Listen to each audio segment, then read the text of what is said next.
Hi, Barbara Wally here, orthopedic and sports certified physical therapist, here to talk to you about spondylosis.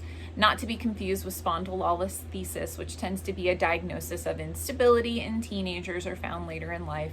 This is spondylosis.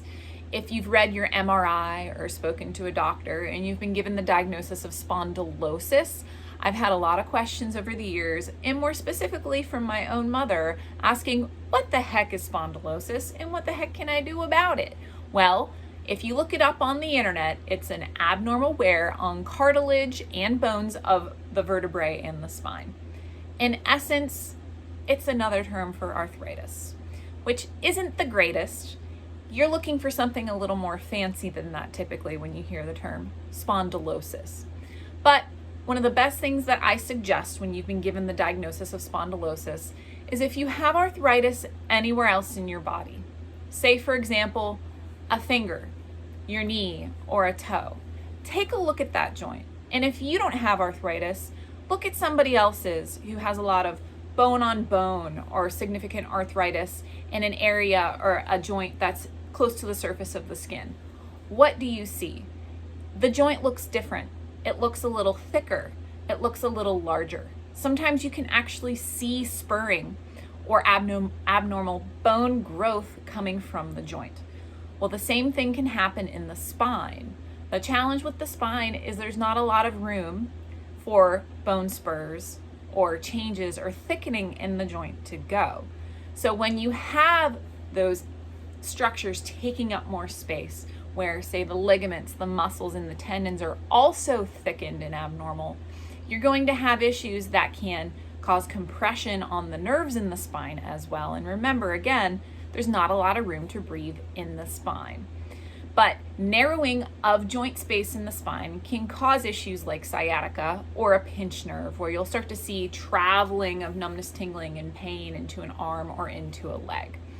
But also, if you are familiar with arthritis, you'll notice that swelling can increase when you have arthritis. If you've had arthritis in a knee, you'll notice that when you've done a lot of activity, the joint actually expands or swells a lot. Well, the same thing can happen in the spine. When you have a breakdown of the joint surfaces, you can actually have swelling. And again, there's a space problem in the spine. There's not a lot of space for swelling to go. So when you've done a lot, your back or your neck can hurt you a lot more than usual. So what can you do about spondylosis? Well, think of arthritis. What do you know about arthritis? What seems to feel the best for you or for others that you know with arthritis? Heat is number one on the list. You can use things like blankets or electric blankets, especially in the wintertime, hot baths or hot showers, or even like a sauna or a jacuzzi tends to work well with arthritic joints. Also, think about the climate where you live, or think about climates that you travel to. If you cannot move from a colder area with a lot of, say, snowstorms, you can think about traveling to warmer climates or become a snowbird and live in areas that are a little warmer in those colder climate times. But you can also think about clothing. I've had a lot of patients with arthritis tend to wear long johns or leggings or extra layers, especially in the wintertime, to keep their joints warm whenever the climate tends to change to colder temperatures.